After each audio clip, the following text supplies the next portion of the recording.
If you're thinking about starting a vending machine business, I want you to stop shopping for vending machines for just a minute. Seriously. Close the tab, get off Facebook Marketplace, stop comparing touchscreen machines, stop looking at financing, stop trying to figure out whether you need a combo machine, a snack machine, a beverage machine, a smart machine, or the newest machine you saw somebody showing off on YouTube. Because there is something much more important that you need to figure out first. Where's that machine going? And more importantly, are enough people at that location actually going to buy from it? Because here's something that doesn't get talked about enough in the vending business. You can buy a beautiful machine. You can spend $5,000, $7,000, $10,000, or even more. You can have a touch screen. You can accept credit cards. You can accept Apple Pay. You can have telemetry. You can have the latest technology. You can put beautiful graphics on the side of it. But if that machine is sitting in a bad location, you have an expensive storage cabinet. That's it. And I don't want you to make that mistake, because vending is not about collecting machines. Vending is about putting the right equipment in front of the right people in the right environment with enough demand to justify the investment. So today, we're going to talk about why location matters more than the machine. We're going to talk about what actually makes a strong vending location. We're going to talk about the mistakes beginners make when they're evaluating locations. We're going to talk about why a location saying yes does not necessarily mean you should say yes. And most importantly, I'm going to show you why you need to reverse the way many people approach starting a vending business. Because the question should not be, where can I put this machine? The question should be, what opportunity exists and what machine should I use to serve it? Those are two completely different approaches.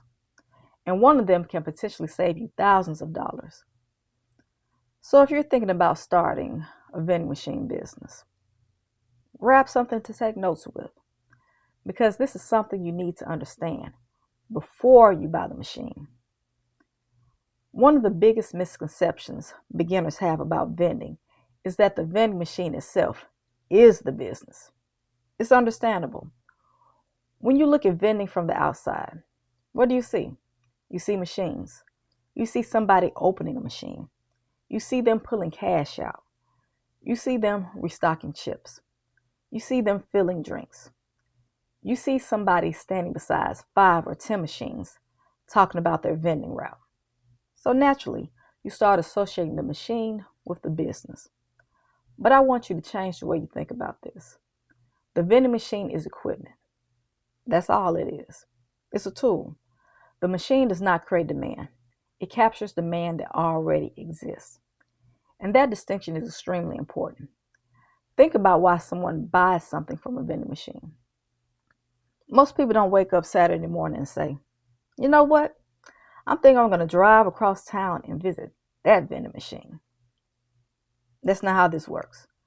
People buy from vending machines because they're already somewhere. They're at work. They're in an apartment building. They're waiting for their car to be repaired. They're at a hotel. They're at a hospital. They're in a warehouse. They're doing laundry. They're at a recreation facility. They're somewhere where they want something quickly and conveniently. That's what you're selling. Yes, you're selling chips. You're selling beverages. You're selling candy. But underneath all of that, what you're really selling is convenience. And convenience only has value when the environment makes it valuable. Let's say I put a vending machine in a building with 20 people, and directly across the street, there's a convenience store. Employees get an hour for lunch. Half of them work remotely. There are restaurants nearby, and there's already free coffee and snacks in the break room. I can put the best vending machine in the world in that building. What exactly is that machine going to fix? Nothing. It can't create employees who aren't there. It can't make people hungry. It can't eliminate the convenience store across the street. It can't force people to purchase. That is why location has to come before equipment, because you're not really looking for somewhere to put a machine. You're looking for demand. Now let's talk about something that can be very exciting when you first start. You finally get somebody to say yes. Maybe you've been calling businesses. You've been walking into locations. You've been sending emails. You've been talking to managers. And you've heard no. No, we already have vending. We're not interested. Just send me some information. Call me next month. And then finally somebody says, sure, you can put a vending machine here. And you're excited. I understand. Getting that first yes feels like you've crossed a major hurdle. But this is where you need discipline. Because the person saying yes does not automatically mean that the numbers are saying yes. Those are two different things. Imagine an office manager tells you, we love a vending machine. Great. Now start asking questions. How many employees work here? How many are physically in the building every day? Because that's not necessarily the same number. If they tell you we have 100 employees, you may think you've hit the jackpot. Then you find out 60 of them are hybrid, 20 are traveling regularly, and on an average day, there might be only 35 or 40 people in the building. That's different. Now ask, how long are they there? Are there multiple shifts? What food options are nearby? Do employees leave for lunch? Is there a cafeteria? Does the company provide snacks? Is there already vending somewhere else in the building? Where would your machine actually be placed? Do people naturally walk through that area? These questions matter because you don't want to confuse permission with potential. Permission simply means somebody will allow you to put your machine there. Potential means the environment gives that machine a reasonable opportunity to generate sales. Your job as a business owner is not to collect yeses.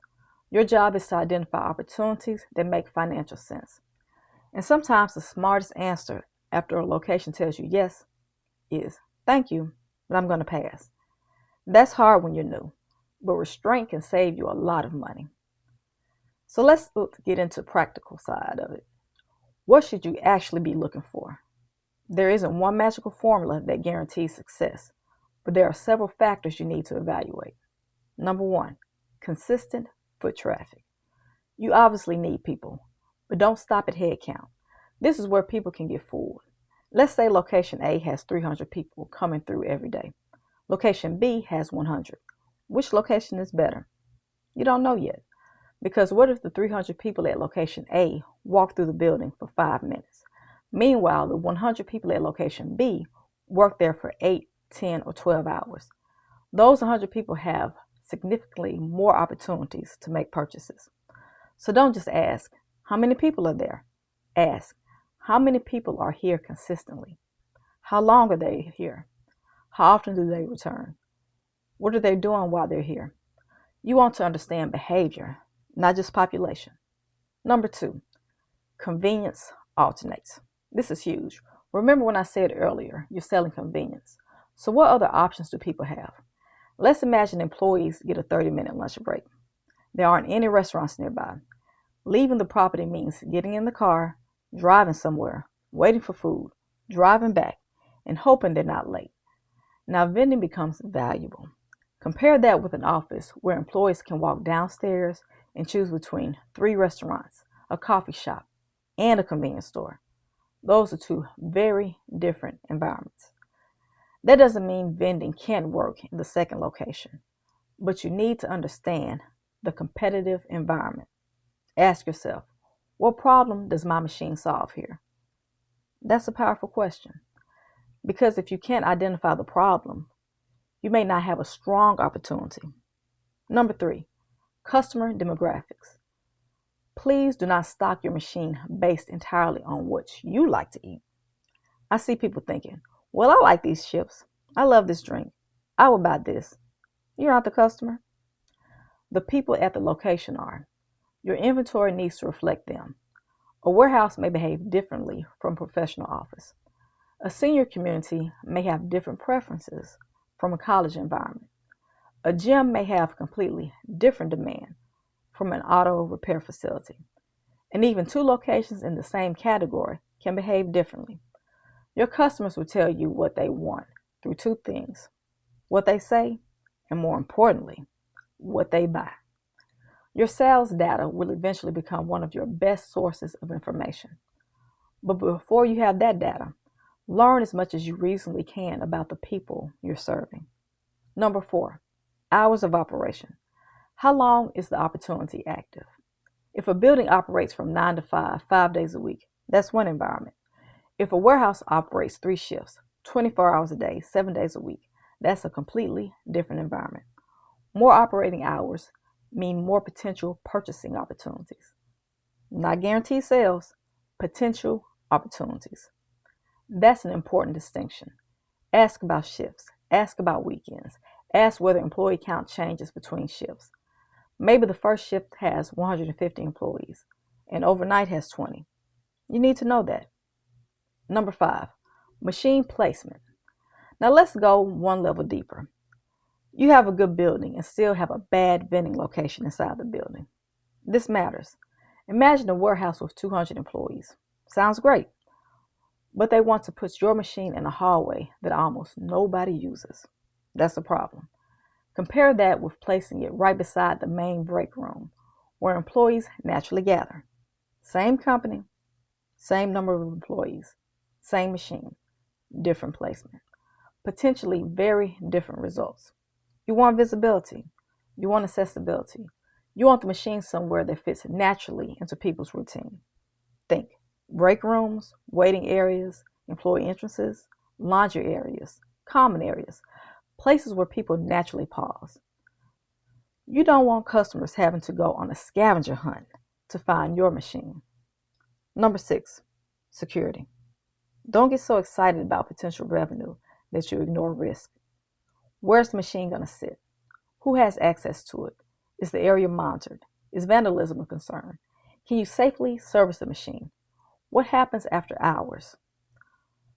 You're putting thousands of dollars of equipment into somebody else's facility. You're putting inventory in it, potentially cash. Security matters. So when you evaluate a location, look beyond sales potential. You're evaluating the entire operating environment. Now I want to talk about why this mistake happens so often. Why do people buy machines before they have locations? Because buying something feels productive. That's human nature. You can sit at home tonight and shop for vending machines. You can compare prices, watch reviews, look at pictures, join Facebook groups, talk to sellers, apply for financing. And at the end of the process, you can point to something and say, I started my business. Finding locations is different. You have to contact people. You have to prospect. You have to research. You have to hear no. You have to follow up. You have to evaluate opportunities. You may spend 2 weeks working and have nothing physical to show for it. But that doesn't mean you're not making progress. In fact, the research may be more valuable than buying equipment. Because sometimes progress in business is not about what you purchase. Sometimes progress is the bad decision you avoid. I want you to remember that. You don't have to spend money to prove that you're serious about starting a business. You don't need a machine sitting in your garage or storage unit so you can say, I'm officially in vending. You need a viable opportunity. You need equipment that fits that opportunity. Now let's create a scenario. You have $10,000 available to start your vending business. You're excited. You've been watching videos. You found a beautiful new machine for $8,000. You think, if I'm going to do this, I'm going to do it right. So you buy it. Now you've spent 80% of your starting capital. And the machine arrives. There's only one problem. You don't have a location. What happens psychologically? That machine starts putting pressure on you. Every day you look at it sitting there, you're thinking, I've got to get this thing placed. Now you find a location. That's okay. Not great. Traffic is questionable. You're not sure about the numbers, but you start rationalizing. Well, at least I can get the machine out of there. Maybe sales will pick up.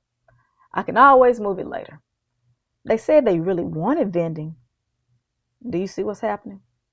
The equipment purchase is now influencing your judgment. You're no longer evaluating the location objectively. You're trying to justify a decision you've already made. That's backwards. Imagine doing it the other way. You have your capital, You identify a location. You evaluate the location.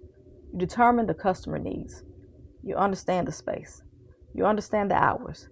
You understand the traffic. Now you ask, what equipment best serves this opportunity? Maybe you don't need an $8,000 machine. Maybe a reliable refurbished machine will do exactly what you need. Maybe you need a beverage heavy combo machine. Maybe you need separate snack and drink machines. Maybe the physical space requires something smaller. Now the location informs the equipment decision. That is a controlled decision. And that's what I want you to be doing. So here's the sequence I want you to remember. A lot of people start vending like this: machine, location, hope. Buy the machine. Find somewhere to put it. Hope people buy. I want you to reverse that. Think market, location, demand, equipment, performance. Understand who you're trying to serve. Identify a potential location.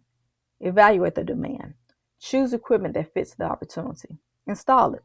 And then measure what it actually happens. That's the sequence. Notice something important here? The last word wasn't money. It was performance. Because installing the machine isn't the finish line. It's the beginning of your data collection. Now you get to see whether your assumptions were correct. What are people buying? How much revenue is the machine generating? How quickly are products selling? How often do you need to service it? What's sitting in the machine? What's expiring? How much time are you spending servicing the location? What does your profit actually look like? This is where vending becomes a business of numbers instead of hope. Here's another mistake I want you to avoid. Don't evaluate a location solely based on gross sales. Let's say I give you two locations. Location A does $800 a month. Location B does $1,000 a month. Which one would you choose? Most people immediately say, give me the $1,000 location. Not so fast. What if location B is 45 minutes from your house? What if parking is difficult? What if you're driving there twice a week? What if it has higher spoilage? What if the location receives a commission? What if servicing it takes twice as long? Meanwhile, location A is 10 minutes away. You can get in, service the machine quickly, and leave. Now, which one is better? We still need the numbers because revenue is not profit. You have to think about product costs, gas, travel, payment processing fees, commissions, repairs, spoilage, your time, and route efficiency. This becomes even more important as you grow. Imagine you have 10 machines scattered all over the place because you accepted every location that said yes. You're driving north one day, south the next day, 45 minutes east for another machine, an hour west for another. Congratulations. You didn't build a vending route. You built yourself a driving job. Your locations need to make sense individually and collectively. That's why route density becomes important as you grow. More machines are not automatically better. Better economics are better. I want to give you another warning. Don't fall in love with locations because they sound impressive. You might think, oh, I got this huge office building. Great. What do the numbers say? I got into this beautiful apartment complex. Great. What do the numbers say? I got a machine inside this big company. Great. What do the numbers say? A boring warehouse that nobody is impressed by may outperform a beautiful corporate office. A modest apartment building may outperform a luxury property. You don't know until you evaluate and eventually measure. So stop trying to build a vending business that looks impressive. Build one that makes financial sense. That's the goal. Nobody pays you because your machine is sitting in a prestigious building. You get paid when customers make purchases and enough money remains after expenses for the location to be worth operating. This is especially important for beginners. You don't need 20 machines to prove you're serious. You need enough experience and data to learn what works. Your early locations should teach you. Track everything you reasonably can. How much did you sell? What products sold? What didn't sell? How much did inventory cost? How much product expired? How often did you service the machine? How much time did that take? How far did you drive? Were there repair problems? What fees did you pay? And at the end of it all, what did you actually keep? That's the number that starts telling you whether you've created income or simply created activity. Because activity can fool you. You can spend Saturday loading your vehicle, drive around for 6 hours, restock machines, collect money, come home exhausted, and feel like you're running a successful business. But the numbers may tell a different story. Busy does not automatically mean profitable. That's why I believe in verifying before scaling. Let the first machines earn the right for you to purchase the next machines. If there's one thing I want you to take away from this video, it's this. Don't build your vending business around machines. Build it around verified opportunities. The machine is important. You want reliable equipment. You want equipment that accepts the payment methods your customers use. You want something appropriate for the products you're selling. But the machine is still a tool. The location is the opportunity. And the numbers tell you whether that opportunity is actually working. That's the philosophy behind the controlled income vending machine system. Stabilize, install, verify. Control before expansion. Proof before freedom. Because I don't want you putting thousands of dollars into equipment based on somebody else's success story. I want you making decisions based on your finances, your location, your customers, your numbers, and your actual results. And if you're at the beginning of this process, especially if you're thinking about starting vending, but you haven't purchased your first machine yet, I created something specifically to help you slow the process down and think through these decisions. It's called the Control Start Checklist. You can get it at controlledvending.com. Use the checklist before you start spending money. Use it before you allow excitement to make your decisions for you. And definitely use it before you buy a vending machine, simply because somebody told you that vending is an easy way to make passive income. Because you're not trying to collect machines, you're trying to create another source of income. There's a difference. And the more control you have over the decisions you make in the beginning, the better position you'll be to determine whether vending actually makes sense for you. If this video helped you, make sure you like it, subscribe to the channel, and share with someone who's thinking about getting into vending. And leave me a comment. If you had to choose between a brand new machine in an average location or an older, reliable machine in a high demand location, which would you choose? I already know my answer. I'll take the better location every single time because a vending machine can't create customers. It can only serve the customers who are already there. Find the opportunity first. Choose the equipment second. Measure the results. Then earn the right to scale. And I'll see you in the next video.